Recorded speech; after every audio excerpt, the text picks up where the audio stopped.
This is It Matters, the show that digs beneath the surface of our political landscape, pop culture, and the 2024 election.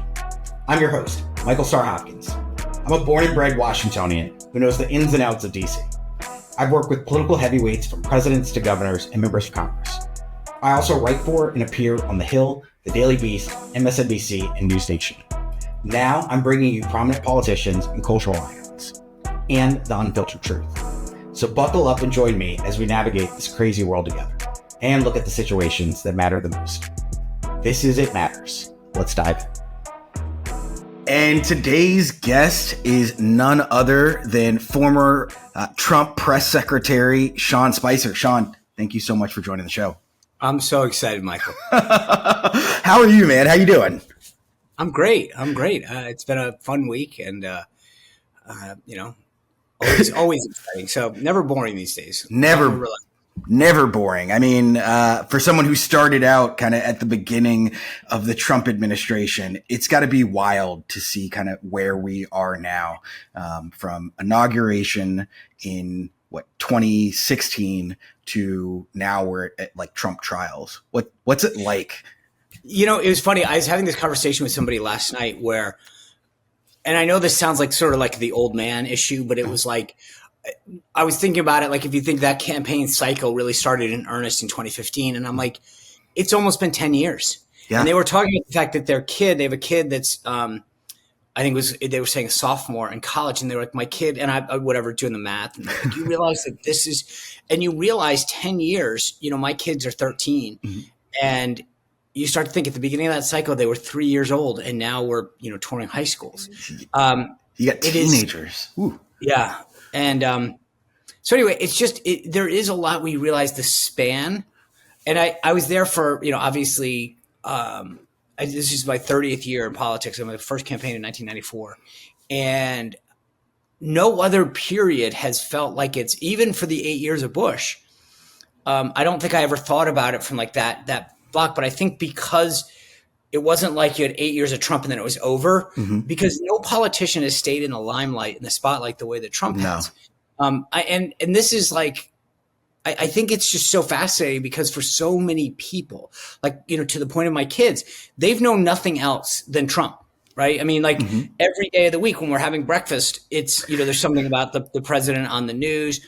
And you think about it from your side of the aisle, you've had Hillary, Obama. I mean, my kids were born, when Obama was president. Then they had Hillary Clinton as a nominee, and then Biden. So like they've seen one side go through some iterations, and on the other side, it's been Trump for a decade. Yeah, it's just been Trump, which I think is always interesting when I talk to people who only know from the Obama period after. It's such like a weird thing to think because, we had obviously all white presidents before, and then there was this big kind of unifying moment of Obama, and then it all dropped off. And it's like we all went to complete war with each other. I think what was funny to me, again, like just as like somebody who loves politics, like I mm-hmm. love like anything. Like it's funny, like I am somewhat of a political hoarder. Mm-hmm. And it's like bipartisan. Like I have a bunch of Obama stuff that's probably worth some serious cash. And as a Republican, I should probably sell it then.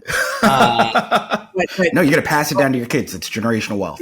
Yeah. Well, but I mean, like, so I just love, but the thing that is so fascinating is that when the torch was passed to Obama, I think there was this sense that the next generation of politicians would come in, right? Mm-hmm. That there was going to be, Obama was in his 40s, and that we'd see all of these new faces come in on both sides. And we reverted back to the old white dude.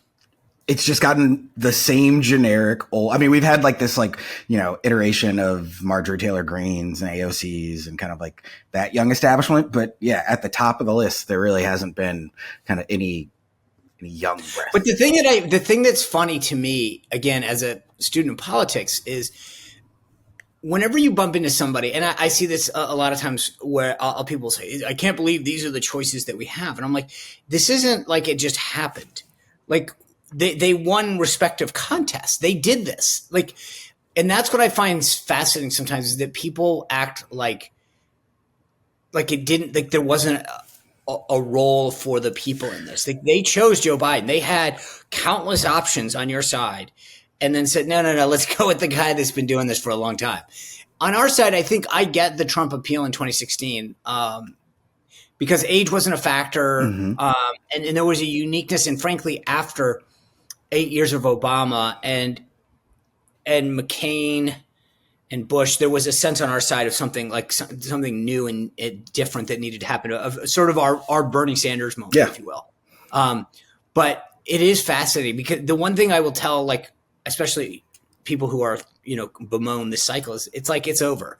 Biden nor Trump will run again. I mean, it's not going to happen. So you're going to, and Hillary Clinton's not going to run again. So we're going to get a new crop. It's happening. It's just, so you just got to wait 4 years. And both sides have deep benches. Like, not for nothing, Democrats have a very deep bench when you look at like the Gavin Newsoms of the world and Gretchen Whitmer and, Governor Wes Moore, and same with Republicans. I mean, I think Wes Moore, to me, if I were putting money on a candidate on your side, I'd put money on Wes Moore. I hear that from everyone, Republicans, Democrats. That's like the kiss of death, though. Obama's the only person I know who has managed to kind of take the ride all the way up to the top and never have an Icarus moment. But I think that what both of them did is they were careful about that, to your point, that escalation. And Wes Moore has been very careful about managing his profile. Whether, I don't know that that's conscious or not, but definitely. It's very conscious. He has a great team. I've worked with his team before. Oh, good. Fantastic well, I mean, team. It's obvious because he's had some moments and he's handled them well. The bridge collapse, where he could have been a lot more out there, and he played well with others, which a lot of politicians don't. They want to seek the spotlight and get the credit. And he handled the moment well. He's got he looks, I mean, the guy, every time I see him, he did a bunch of ads for Angela Also Brooks. Yeah.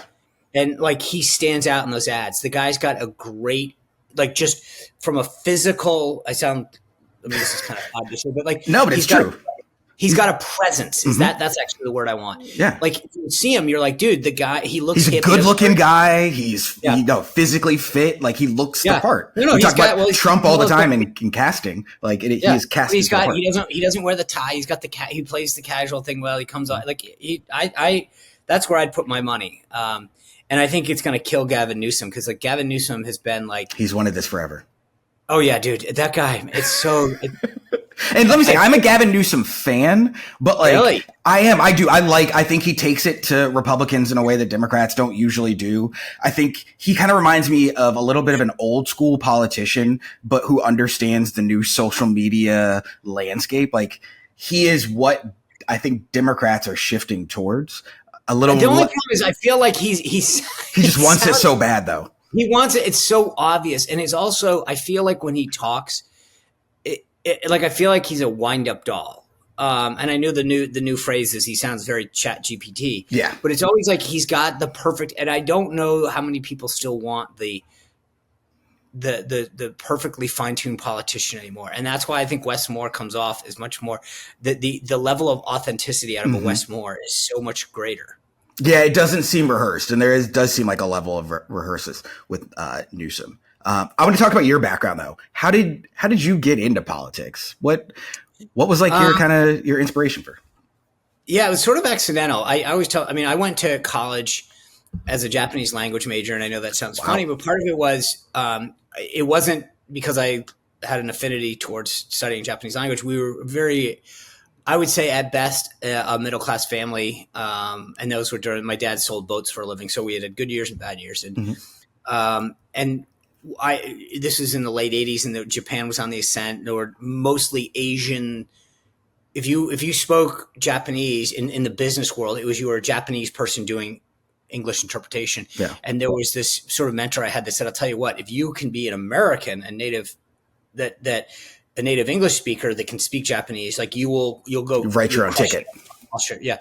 And so I started doing that, and I literally hated it. I detested it. I frankly wasn't good at it either.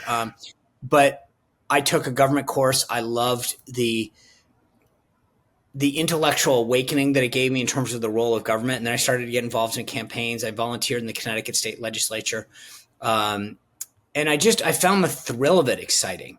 And so, like I said, I started just getting involved in campaigns. I got hired for my first campaign, as I said, 1994. I made $1,000 a month. I lived in somebody's attic in New London, Connecticut. And it was a blast, though, wasn't it? Like campaign life when you're in college and like your early 20s. No, I was out of college. I was out of college. So yeah, it's funny. Like you think $1,000 a month, that sounds like a lot of money. And then I was like, wait, I got to put gas in the car. I got to eat. Thank God I wasn't paying rent. I literally was living in the attic of this supporter's house. Yep. And but still, you take taxes out of $1,000, and you're talking like $200 a week. You put gas in your car.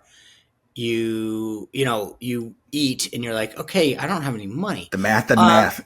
But to your point, like I did love. I mean, we were out doing yard signs. We had these tapes that we would listen to. We'd listen to Rush Limbaugh and drive around. You lost me there. Yeah, well, we. I think that I'm not sure that was what was going to get you, but we. It was just fun. There was a group of us that were young, just out of college. That literally the district was massive, so we were constantly on the run and going all over the place. And it was fun, and I got bitten by the bug, and I loved the idea of having a finite date of certainty. Like, it's like a game. Yeah. When the whistle blows, it's like, it doesn't matter how well you were surging in the fourth quarter. If you didn't score, you win or you lose. Right. You win or you lose. And so I loved the thrill of, okay, here's your vote goal. Did you meet it? Did you not? Did you get over the top? Did you not? So how has the party changed from like the party you recognized in your 20s to now? I mean, I know how I think it's changed, but I'm interested having seen it from the inside. So the interesting thing is, obviously, the easy answer is it's become much more populist. I would argue that since I started to now, what's happened is that the leaders of the party forgot where the base was. Because the thing that was interesting is that I would segue between Capitol Hill, like a job on Capitol Hill, and then go out on the campaign trail. Yeah. It was just always interesting to me, the sort of dichotomy that existed between what the leaders were proposing and fighting for and what you would hear on the ground. And I think that what Trump did to the party was finally align the leadership with where the grassroots were on issues like trade and foreign policy, where it just, I think for a lot of people, and I was having this conversation with another group yesterday afternoon, where, one of the things that people mistake, like they focus on Trump's tactics and his tone as opposed to the outcome. And the reason I say that is that, like, the best example I can get is that we were having this conversation about trade during the campaign and then afterwards about, NAFTA. And there was this school of thought that you just couldn't reopen NAFTA. In the legal sense, it's called being in force, meaning that the agreement's been signed and whatever. And Trump's sort of view was, I don't care. And a bunch of like establishment types were like, well, if it's in force, you can't do anything. And he was like, well, I think it sucks. And I think this is why we're shortchanging auto workers. We're shortchanging dairy workers. Intellectual property has been, vastly advanced since the time it was signed. And no politician had ever said, like, so what? Like, then let's just why don't we do that? I think the thing that gets taken out of context on NATO is people keep forgetting that there's two sides to the coin on NATO. Like Article 5 talks about us coming to, or any country coming to the aid of another country. But there's also a commitment in NATO inherently that every country signed up for, which was that your defense spending as a percent of GDP would be 3%. Nobody was hitting that. Everybody was just like, well, the U.S. will take care of us. Yeah, but I mean, he threatened to pull out of NATO. Okay, like, you can't, I mean. Okay, but at some point, if year after year, president after president from both parties do nothing, why would a Germany, anyone else do it if they knew that it was meaningless? If you finally say, fine, you know what? If you guys aren't going to live up to your end of the bargain, why should we? Why should we live up to our end if you won't? But NATO benefits us as much as it benefits the other countries. But here's my point. But look what happened. For the first time ever, these countries said, holy crap, is he serious? I don't know. We'll start paying up. why is it, and this is what I think that for so many Americans, especially, because the question was about our party, and I think for so many people on our side of the aisle, we kept saying, why are we on the American side always the ones that have to like suck it up to realize that whatever. So it's not about getting out. It's, you know what, that tactic might not have been the one that most presidents would have used, but it was the only one that got them to pay attention. And they were scared that maybe it would happen. And if that's what got them to do it, then why do we care? Why, if they're a little on edge and saying, you know what, maybe we should finally, after decades, fulfill the obligations that we agree to, maybe we as Americans should say, you know what, why do we care about the tactic as much as it is that we got the result that we were due? Because I had this conversation with someone the other day. I think there's an inherent mistrust among Democrats where we actually, as a Democrat, I worry, yes, that he is actually going to pull out of NATO, that he would actually destabilize our alliances. Whereas I think as a Republican, you deep down know that he's not going to pull out of NATO, but it's a tactic for negotiation, right? Like, sure. You don't think would you honestly have been okay if he had pulled out of NATO? No. But I think that we need to sometimes take people to the brink where they have to worry enough to say, okay, but again, it wasn't like he was trying to get them to do something out of it. Was literally fulfill the obligation you have been neglectful for decades. Why are we in the United States the only ones that as long as you get to sleep at night knowing that we will come to your rescue, that we are spending billions of dollars, that we will fund your wars, because you know you can take advantage of us.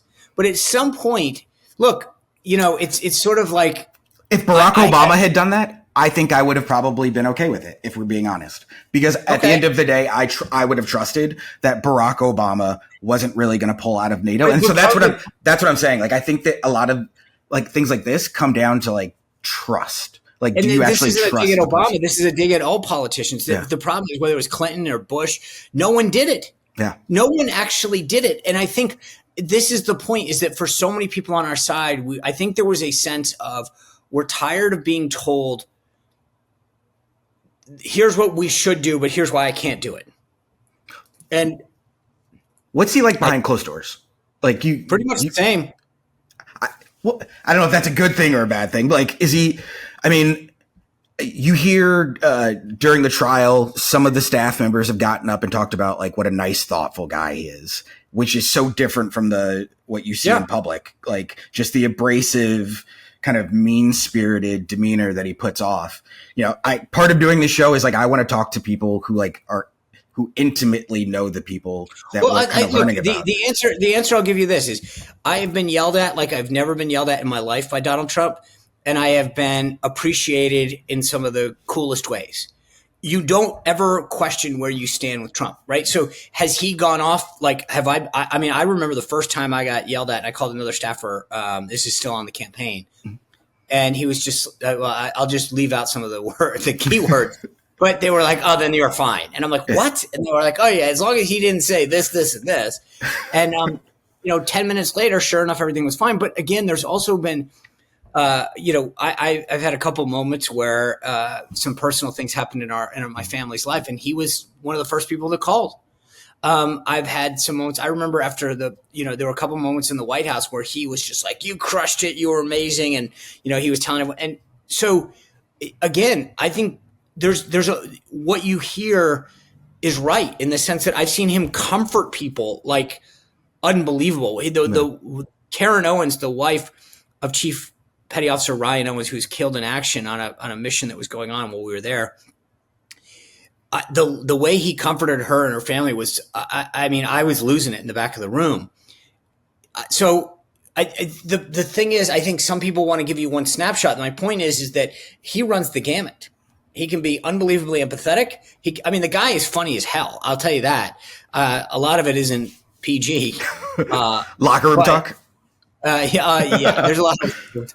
But so it runs the gamut. But like I said, So to answer your question, there are people who are going to get on a stand or something and say, I got yelled at. Yeah, that's true. And then there's people who are going to say he's an unbelievably nice guy. And that's true too. Do you think he's fit to be president a second time? Why not? I hate to say this, but I think that's a stupid question.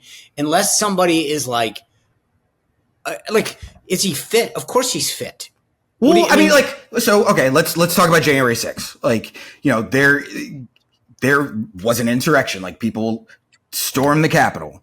There is a video of him talking about, we're going to go to the Capitol. Like, he helped foment an insurrection. How many videos are there of? I mean, look, this is where I come down on things. I believe that people need to take responsibility for their actions, and in the sense that if you walked through the Capitol. And I was very outspoken about this, by the way, on January 6th. You don't enter a federal building through a window. It's just, I'm sorry. Like, there's people, oh, well, I got waved in. No, you don't get waved in through a window. That's just not that's different than people saying, I want to go protest. Chuck Schumer said we're going to surround Gorsuch's house. We're coming from you, Gorsuch. Maxine Waters has said countless things. I mean, saying we're going to go protest. But you got to admit, there's a difference between Maxine Waters saying something and the president of the United States who's denying an election, talking about stopping the counting of ballots. No. He said, we're going to go to the Capitol and have our voices heard. I mean, look, okay. How many times did people in Washington, D.C. say, let's have a protest or march on the Capitol and have our voices heard? Some of them are nuts. Some of them aren't. But that's an American principle. I think there's a big difference between that and engaging in an act. So do you think he was trying to overturn the election or stop the counting of the ballots?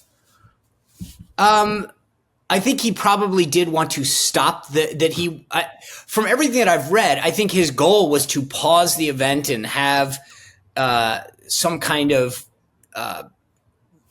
further investigation or whatever. But I mean, I don't know. I can't say that I've studied this enough to know exactly what the goal was, but I do think that in some way, shape, or form, they wanted to pause this and have alternate electors or have certain states have to justify themselves, at least from what I. So then, I guess that's where I get back to To be honest with you, if I really had to answer the question, I would say I don't know how well thought out it was. I don't think that there was this cookie cutter plan. So we're going to go up and we're going to have Pennsylvania justify how they're sending these 19 electoral votes, or Michigan's 15 or 16, or Arizona's. I honestly think that was kind of, to be honest with you, what bothered me the most about a lot of what happened post-November is I thought it was haphazard. I've been through 2 recounts, Connecticut 2 in 1994 and Florida 22. I've been there. I was there during Miami-Dade, Palm Beach, and Broward. Were you one of the Brooks brothers? Were you storming? Did you storm the counting? No, I was not. I was actually, I was part of Clay Shaw's campaign in 2000. And we ended up winning that race by 386 votes. Ironically, his district was Palm Beach, Broward, and Miami-Dade. So we would literally go to courthouses, and there would be us litigating our recount, and then the Brooks Brothers team would come in for President Bush and go against Gore. So I was there it was actually kind of a weird moment because you were like the warm-up show. But I say that because I've been through enough of these that I think that's, you want to protest, you want to go through the legal iterations. I'm fine with that. But I don't know that. I think the dirty secret, to be honest with you, is I don't think there was a really master plan about how do we adjudicate concerns that we have with these states. That was, again, and if you want to take it back further, I think the problem, having been through this in 2 races, was that I don't think that they had this haphazard legal strategy that didn't address. In fact, if you look at what happened in Wisconsin, a lot of the media will lie and say that everything got thrown out. They literally were there was no one. In a couple of the cases, like in Pennsylvania, it was a standing issue. Number 2, in Wisconsin, it was what do you want us to do after the fact? They admitted that there were problems with how the election was done. But the way that Trump's legal team handled this, I think, is, to me, the biggest issue. So when you look back at that election, though, he still won't admit that he lost that election.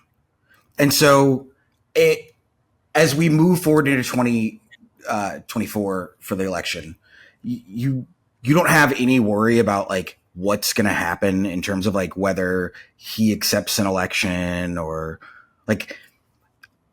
my biggest problem with what happened at the end of the election isn't people being upset about the way votes were counted? Because like it was a COVID election, we did mail-in ballots in a way that have never been done before. Like we can have can we just not gloss over this? We didn't do that. Your side in Pennsylvania, Nevada, Wisconsin didn't follow the law and the regulations. I mean, that's a fact. But that's not true. The secretaries of state were given powers to amend. That were not in law. They weren't given powers. They unilaterally changed how you can vote. In Pennsylvania, in fact, the Wisconsin Supreme Court overturned that retroactively and said there is nothing that allowed that. The Pennsylvania Constitution does not allow early voting. That's a fact. That's a fact. So wait. So your problem with the election is that we allowed people to vote too early and gave them too much access? No. My point is that you didn't follow the law. The law says that you don't get to pick and choose how you get to vote. If you want to vote earlier, change the law. In Virginia, I have my own personal thoughts on that, but in Virginia, we were in the middle of a pandemic. Oh my God. So what? Your own buddy, Anthony Fauci, said that didn't matter. There were plenty of ways they could do this. And this is another fallacy that goes on. Every state and territory in the United States allows absentee ballots. If you don't want to vote in person, call down to your registrar right now and say, I'd like an absentee ballot. They will mail it to you. Boom, you get it, you fill it out, you send it back. This is such a ridiculous talking point of the left. Anybody can vote absentee in America right now. And if you are in the military or overseas, they'll send you a ballot too. But Sean, why haven't the courts overturned any of the elections? It's gone before 90 some odd courts? No, but if you look at what Wisconsin did, Wisconsin ruled that they couldn't have, again, I don't know, I'm not a lawyer and I don't know what was argued but my point is, if you actually look at what the Wisconsin Supreme Court did, they overturned the use of drop boxes and said that it was not allowed under Wisconsin law. Pennsylvania went back and retroactively said that those votes should not have happened. But now we've had bipartisan commissions go back and look at whether there was illegal voting, whether there was patterns of people who were, dead voting, things like that. And there was literally like minuscule amounts of any type of like voter fraud. Like we can nitpick at a process. There's a report that came out. Hold on, I'm pulling this up right now. Ooh, we're doing research. Yesterday. 10 to 27% of non-citizen adults in the U.S. are legally registered to vote. In state elections, not in federal elections, because that's always the Republican that's always the disinformation. If you were allowed in certain places, even if you are not a U.S. citizen, you were allowed to vote in like city council elections, which makes sense. Because, by the way, which you get a license for in most states now. So you come into the country illegally, we give you a license. What do you need? You want people who are in the United States to not be able to be identified? Like we want people who are here. First of all, I don't want them to come in illegally. Let's start at that. You shouldn't be in this country illegally. That's the problem. Number two, you shouldn't get the same ID as a citizen. What does it take to register to vote in most states? A license. What stops you from voting? Nothing. So you and I both know that's not true. What do you mean it's not true? What part's not true? So you're saying that because someone has a driver's license, that therefore they're going to vote in a federal election, even though there's voter registration. No, they can vote. They can register to vote with a license. Not a federal election. No. Yes, when you go register to vote, what prohibits you from registering to vote for a federal election? Because you don't get a driver's license by being someone who's an undocumented immigrant. Sure, you do. You can get a license. Absolutely. In the state of California, you literally can get and I think Massachusetts is the same way. Several states, you come into this country illegally, they will give you a license. If you're here for asylum, if you're just here undocumented, then you're not just getting a license. Like there is some process. I'm going to have to go do some research on that, Sean, because there has to be more to that story than you can just be undocumented, walk into a DMV, get a driver's license, and then go vote in a federal election. And which also I appreciate. That was a nice diversion because we went from talking about January 6th to undocumented individuals getting driver's license. That was nice. That was nice. I'm Googling it, by the way. So just tilting back to election stuff, because I'm really curious what you think about 2024. Like, does Trump? By the way, the first thing that comes up, there's an entire website that it says explore NCSL's map to allow immigrants to get licenses. There's an entire website. We're now using primary sources. Google. Here we go. Is this like the Daily Blaze? This is Daily Caller. No, it's Google. It's like actually. Sean, is Trump going to win? Yes. Are you going to vote for him? Yes. Really? After everything, you're still going to vote for him? Right, so let me just stop. Let's just take a look at this real quick. When Donald Trump was president, domestically, our border was secure. We were energy independent. The economy was absolutely. We were a million dead Americans in the middle of a pandemic. I mean, we would have riots in the street. Riots in the street, huh? Yeah. From which side? The left. BLM. Why were people in the streets? Not because of Donald Trump. Because of the things he said that Tony's. You don't think that Donald Trump set a horrible tone in terms of race relations in this country? As I recall, and I may have a little of my history off, but I do believe that most of that stemmed from the killing of George Floyd.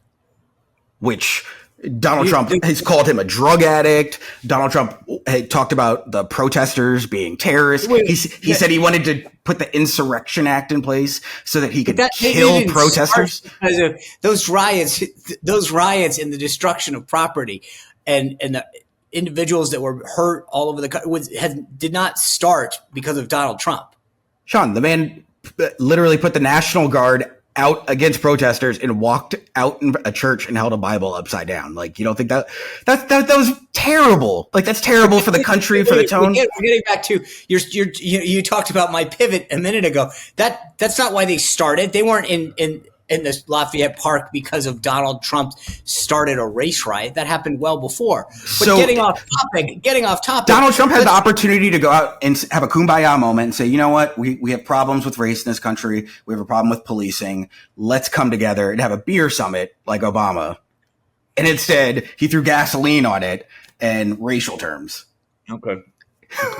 Well, and then you look at the foreign policy, which, let's be honest, you can say what you will about Trump, but the foreign policy was pretty good when Donald Trump left. Since Obama's taken office, the failure out of Afghanistan that killed 13 service members is on his watch, which frankly was the impetus, according to Putin, for why he invaded Ukraine. You look at what's going on in Hamas, Israel, China, all around.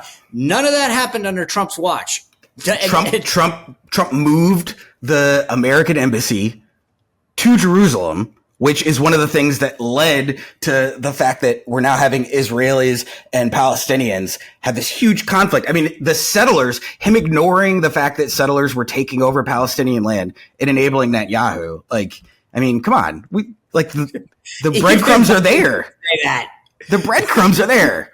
Oh my God, dude. You're like, even the Biden folks don't go this far. I mean, this is good. You're digging deep, but I mean, the Biden folks don't always like me either. It was all of your Biden folks, Obama, Gates, who have all admitted that there isn't anything in foreign policy that Biden hasn't screwed up. And if you look at the last 3.5 years, I must have missed that. I must have missed that memo. I mean, there has been no bigger enabler and disabler of foreign policy. I mean, look at what he did. Look at the way he's enabled Russia. I mean, Russia would never have invaded Ukraine, but for the fact that Trump wouldn't pressure them enough. You do realize that Putin, out of his own mouth, said that because of how much of a failure the withdrawal out of Afghanistan was, that was one of the reasons he did this. I remember Helsinki. I remember Helsinki and Putin humiliating Trump. Say what you will, but for 4 years, Putin didn't invade or annex a land. In how many administrations has he gone after? I mean, both Republican and Democrat for 4 years, nothing. I mean, so. The funny thing is the facts actually speak louder than any of the rhetoric right now, because for 4 years, Russia didn't do anything. The second that Biden comes in, screws up this Afghanistan withdrawal, leaves billions of dollars of our equipment, 13 service members are killed on his watch. The rest of the world says, hey, if that's how you guys are going to treat your country, your allies, how you handle your how you handle things tactically, we're in. I mean, look, you can, again, say what you want about Trump, but the bottom line is things were a lot calmer during his 4 years. I've heard of a lot of things, but calmer under Trump, I don't think was necessary. He was like, I mean, Sean, he was like firing people every other day. There were tweets every other 5 minutes about nuclear war with Little Kim and Rocket Man. Like, okay, so now you're upset with his tactics. But if that tactic keeps us safe, if that tactic keeps them from being provocative, who cares? I mean, I'm sorry you don't like tweets, but at the end of the day, if that's what keeps little Rocket Man from firing off another missile, if that's what keeps Kim Jong-un from invading Taiwan because they're scared, that Trump's going to go nuts on them, I'm fine with that. If that's what keeps us safe and secure, if that keeps us out of a war, if that keeps other people safe, I'm good with that. But do you understand why it makes Democrats so nervous when he says? I don't care. But why? But you should. Like, we're all. I mean, like, Sean. At the end of the day, like, we're a country. We're all tied together. But hold on, no, real quick. What you're missing is I don't care how you feel as long as you're safe. If I can go to bed knowing that every American is safe at night, but you're going, I don't like his tweet. I don't care. But every American isn't safe, because if you don't feel safe, if the people who stormed the Capitol on January 6th don't feel safe, that's how we continue to have things like January 6th. That's how we have like Timothy McVeigh bombings in Oklahoma City, when there is no real dialogue between both sides. So like when he says things like, I'm going to be a dictator on day one, and Democrats get really nervous and uproar. Look, I appreciate the talking point. If that was a joke he made to Sean Hannity and you know it, and again, no. I don't mean it as hold on. No. Because you're acting like you and the Team Biden would like to pull that one out. He was literally joking in the thing, and they said, I know you've said you're going to be a dictator. He goes, only on day one. It was a joke, and I get it. But if that's the best you have, you got to dig deep. But that's not like a talking point. That is like... It is a talking point. But he legitimately says things that are authoritarian. You have come on, you had to admit that some of the things he says about I love Viktor Orban and stuff like that. Orban, I'm sorry. That you can understand why. Right. I know, right? You got to get it. You got to make sure. There's so many of them that he supports these days. But no. But seriously, Sean. So can you understand why, when party lines are so hard, that Republicans think AOC is literally trying to socialize America, and Democrats literally think that Trump is trying to become a dictator? And so, can I just hold on? The thing that I find funny about this, the left controls every institution in this country. You control Hollywood, not the Supreme Court. Oh, wait, I know. I'm sorry. The run came to an end. As long as you guys are in control, you're okay. You control academia. You control corporate America. You control entertainment. Everything that happens in this world, you guys control the dialogue on, and you're worried about our tweets. Because here's what you do when you don't like them. You coordinate with social media companies to block people, to take them down, to shadow ban them. You're all in for it. The thing that's funny is every time Republicans have some success on the right, you figure out a way to go, okay, well, we'll shut them out. But you have no problem. Your concerns don't extend to, gosh, why is it okay that every late night show treats people on the right like crap? Why is it okay if the dialogue is going in one direction? If the dialogue is going in one direction, you're okay with it. The silence from the left on every one of these issues over and over again, when, as I mentioned earlier, there was no outrage when it comes to some of the things that Maxine Waters, or Chuck Schumer, others say. Zero. There's no concern when we get shadow banned from big tech companies, when we get canceled in entertainment and the media. There's no concern. But you guys don't like a tweet. It's like, oh my God, don't you feel bad for how we feel right now? I mean, I get the snowflakes can't handle it. Oh, but come on, Sean. We don't do the snowflake thing. I don't speak for the left. But you asked how does it feel for Democrats? And I think that's a legitimate point. For decades, the left has never ever been concerned about anybody's feelings on the right. And now suddenly you want all of us to feel bad for you guys. I'm not asking anybody to feel bad for us, but I think that the difference is, in my opinion, the right is in favor of things like taking away the right to abortion. When you guys... But can I just say first of all, actually, that's how it feels though. So to me, but here's the deal. So first of all, as someone who stands up for life, I'm fine. I mean, but that's like actually what happened was a decision of the Supreme Court that Ruth Bader Ginsburg herself was incorrectly decided was sent back to the states. Okay. So it was not taken away. It was actually sent to the states to decide. It was never actually passed legislatively, which is why people like Ruth Bader Ginsburg said it was incorrectly decided, because it was not something that was handled legislatively. Roe versus Wade, when it was overturned, now it limits access to abortion. Yes, because states decide. Republicans, when they're in power, are more likely to limit rights. Yes, fair enough. Democrats are more likely to expand rights. Okay, and you are, and frankly, as far as the former, and that's why it becomes scary to Democrats when Republicans get in power, because Democrats are made up now of majority minorities. So when you talk about limiting minorities that are, I mean, how many young, beautiful people of color would have been born had it not been for Planned Parenthood making sure that they put selective centers in key minority areas where they make abortion a priority? Listen, I'm all for people having a choice to do what they want with their bodies. If they feel like they got pregnant, care about the life that's living in there? I care about the life that is here, and I think the idea that people can say that they are pro-life but also be pro-death penalty, and then also want to spend more money on military than they do on education, it blows my mind. You don't have a military, you're not going to have an education in some cases. You can have both, though.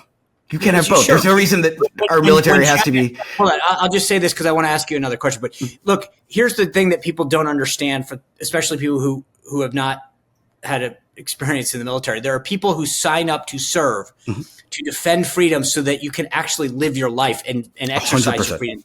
Because if China invades us, then you don't have an education. You don't have an opportunity to live your life and develop a business and have a family. Full stop on that. Let me go back to your issue of abortion, because I want to ask you a question. When is it too late to have an abortion? I'm not a doctor, so I don't know.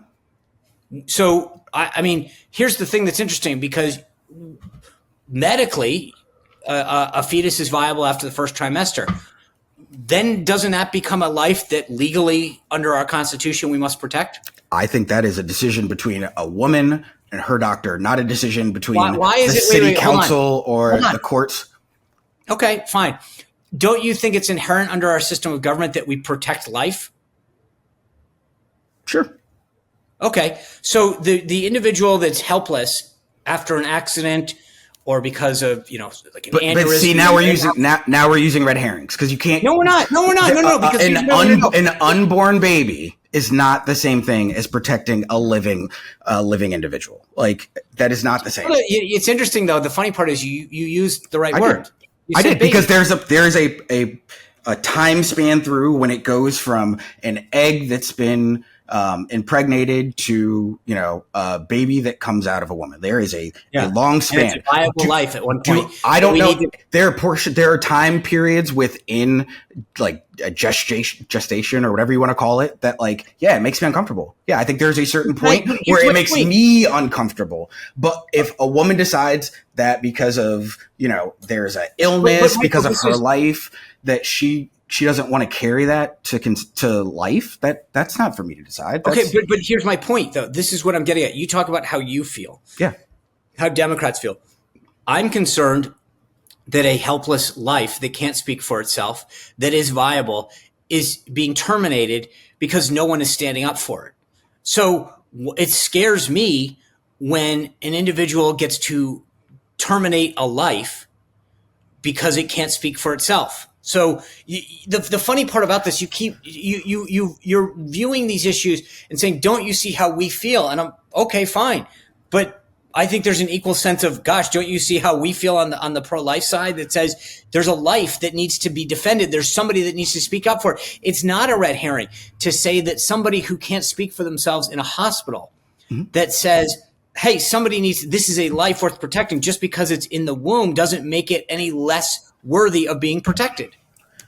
So then I think we can agree that there would be a point in which we would say that unless there was a medical reason. So is that where you're landing? No, I'm saying that once there's, or no matter what, at the very minimum,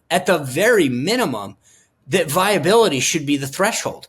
If the medical community can agree that there is a week that you have viability, then it is the duty of the government to protect that life the same way that it would if it were outside the womb. Do you think that this is a good battlefield for Republicans to be playing on heading into November? I think there are two things. It is never wrong to stand on principle. Amen to that.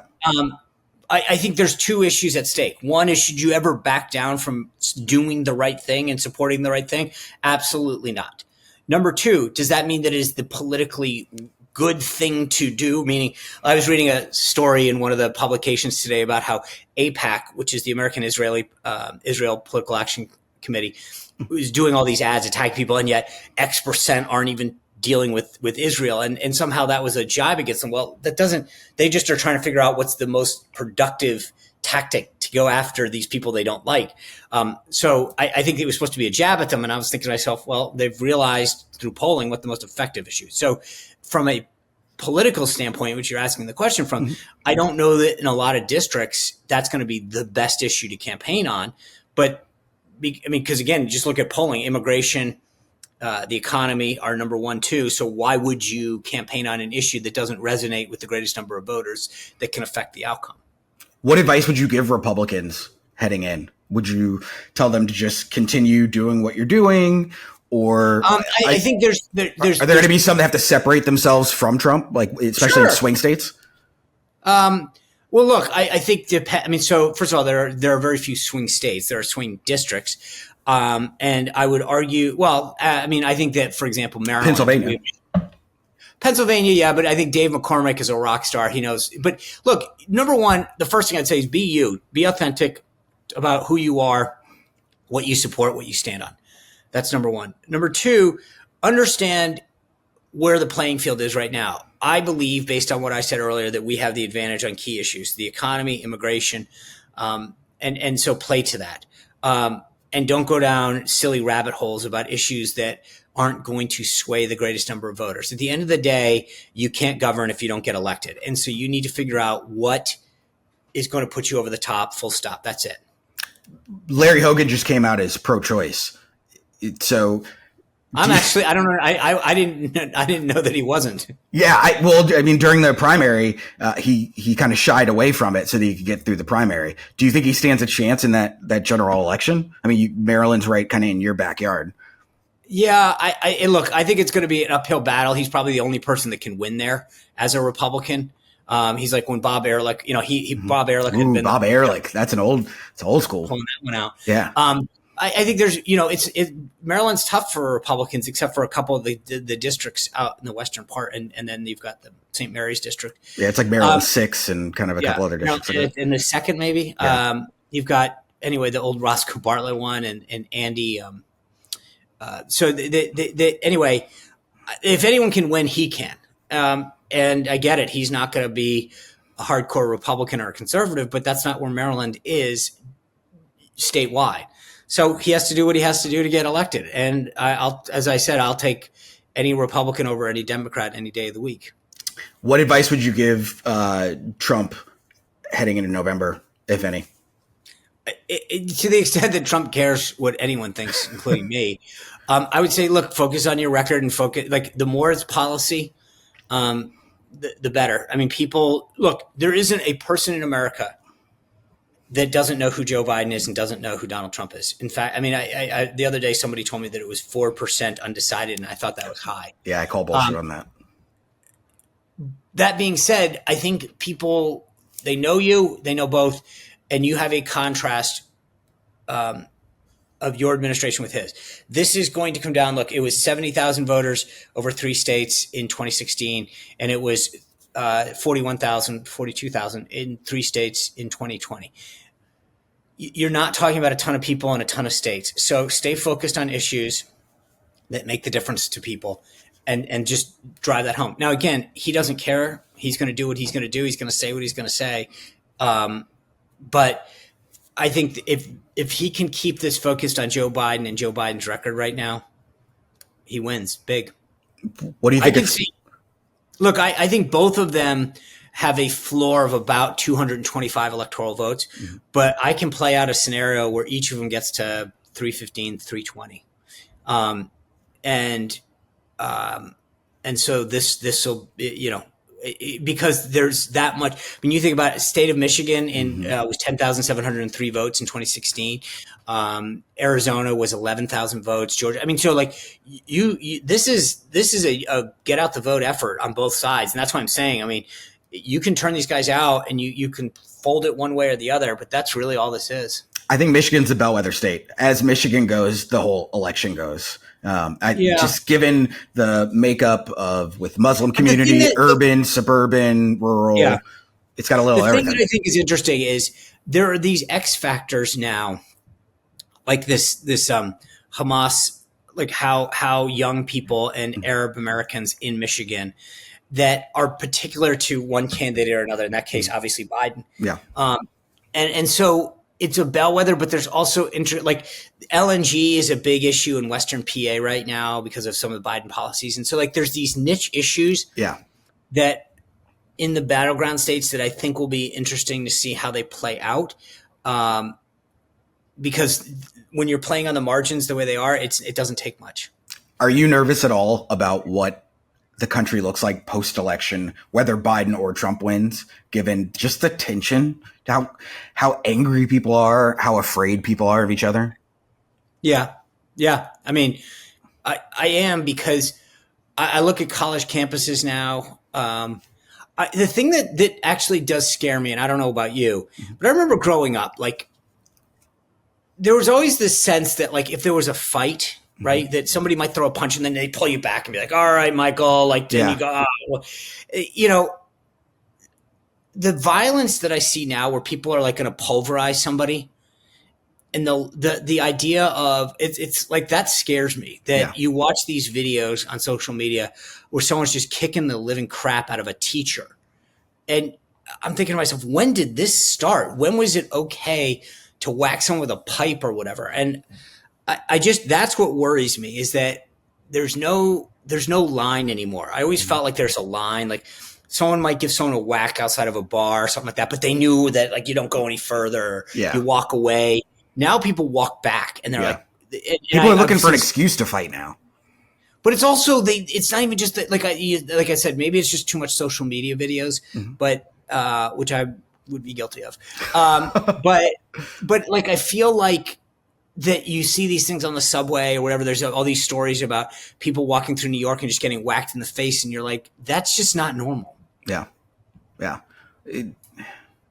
I do have this feeling of almost like a fear of your neighbor as well. This sense of like, we're not as in a community.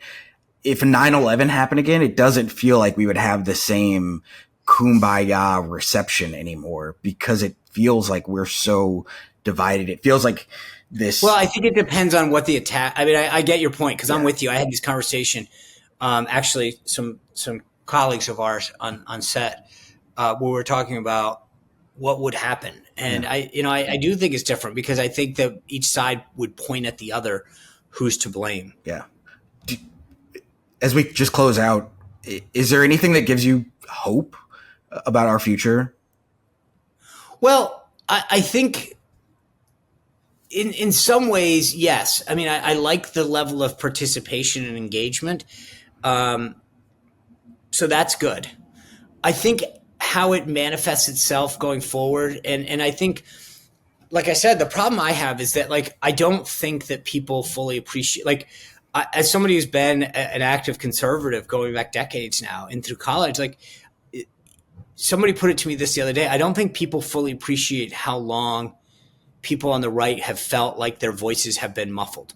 on college campuses, even like I said, going back, I graduated 30 something years ago.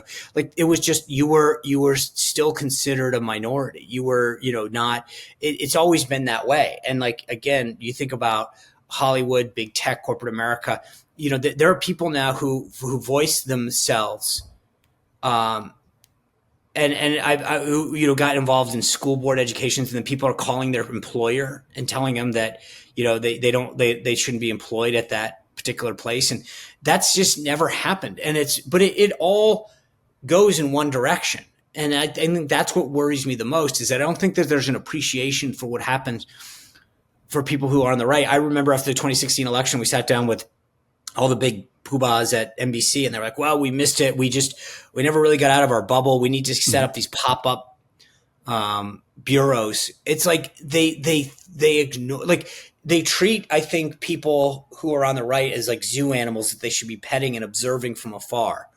And that worries me, that I don't see a way right now that there's any effort to make it better. Do you think the same is true on the right in the media? Like I started my media career at Fox. And there are some shows in there that are very straight news, like America's Happening Now, like, but that is a newsy show. But then there are other shows that, the Jesse Waters of the world that, are tailored strictly towards editorial. Do you think the right has any role to play in where we've gotten? But again, remember, and this isn't an excuse, it's more of context. It's just remember, Fox News and what Roger Ailes and created was in response to the fact that there was no outlet on the right, that we were getting shut out of everywhere else. Yeah. So a part of it was the people on the left created that. And so if you're saying, oh my gosh, Jesse Waters and Sean Hannity, do you think they've gone too far? Because fair enough. Yeah. But then you go, okay, you've got MSNBC, NBC, ABC, CBS, CNN. We get one and a couple guys there, and everyone goes, oh my God, what are you going to do about them? Again, this is where I go back to, what about the entire rest of the ecosystem? I mean, if you want to pick off the one or the two, what about everyone at CNN and MSNBC and NBC? I mean, like there is a sense of like, you've got to be kidding me. NBC can't hire Ronna McDaniel, and I mean, give me a break. One person. And so I get your argument about the amount of media, like the amount of networks, the amount of voices, but like, there's no functional equivalent to Tucker Carlson on the left. Like, you may not like Don Lemon, or you may not like Rachel Maddow. No, I don't think Rachel Maddow is a functional equivalent to Tucker Carlson. I mean, Tucker Carlson literally like espouses the Tucker of 2000 is not the Tucker of now. Like I used to do Tucker's show back in the day, and the Tucker that now is doing white replacement theory is not the Tucker that was doing Crossfire with Paul Begala. Like, that's not Rachel Maddow and like Tucker, who went to Russia and interviewed Putin not long ago. Like, they're just not the same. Oh, well, I have a feeling. I mean, I would argue, number one, that Rachel Maddow's fairly influential on the left in terms of the crazy stuff she says. For sure. I mean, look, there's plenty of people on the left that I think are nuts, but I also think that collectively you have, yes, you have one or two figures on the right that have really blown up in terms of popularity and influence, but that's we're not exactly on a level playing field here. You've had, I think what most would say is an incredible career. Like, for us political nerds to become White House press secretary and do kind of the things you've done in your career, be enviable. Looking back on it all, what advice would you give young Sean, and like advice that our listeners could kind of take? I mean, I stuck with politics, and a lot of people bailed to make more money, which was interesting because I think young Sean would have taken the money. But I loved what I did. I loved the long hours because I always felt like I was doing something. I loved, I loved the mission of having something that I believed in to fight for and the people that I got to work with, I really did enjoy it. And so I think remembering that, the only thing is I would say that the one sort of thing that I look back on once in a while is that I wish there were a couple times when I think I was more career focused than personal focused, that there were events that I should have gone to. I look back on a couple weddings of friends of mine. I'm like, oh my God, I can't believe I didn't go to that. And I'm like, oh yeah, that was because we had a mini convention that we're doing a get out the vote effort. Yeah. And I do think that at the end of the day, when you sit back and you're in your 50s or 60s and you're looking at your life, it's those relationships and those experiences that you've had. I think having a great career, I've been very blessed, and I appreciate your kind words, but I do think that I've also been very blessed with a lot of the relationships I've had in my life in terms of the people that I've been in. But there are days when I'm like, gosh, why did I should have gone with that to that bachelor party or to that wedding. And I remember why I didn't go. And I'm like, God, why was I prioritizing that, vote, get out the vote effort or something? And again, it was because it was important in the career, but, I don't know. So the only thing is I'd say strike a nice balance, figure out, make sure you have a good group of folks around and make sure you appreciate them and do things with them because, when you have tough times, those are the people that you want to be able to lean on and that get advice from and shoot straight. DC is a very, lonely place sometimes because not everybody, in fact, not most people actually are doing the right things for the right reasons. And so having a good cadre of folks surrounding you that you can count on is important. And that's what more than anything, that's what I would say. I think that's a good point. Good way to end the episode. Sean Spicer. You own it. It's your show. Man, I appreciate this. Look, I love that we don't always have to agree, that we can butt heads and still be able to talk and, be friends. So I appreciate it. And then you just text me and say you were right. And that's the best part about it. Yes. Let me tell you, that text is never coming, Sean. Oh, maybe it wasn't you then. Shoot. Anyway, I appreciate it. Thanks for having me. Hey, thanks. You bet. Thanks for being with me today. Share this episode with others, like and review it, and please keep learning all you can so that you can make an informed voting decision this year. Come back next week for more Truth in Politics. I'm Michael Starr Hopkins, and this is It Matters.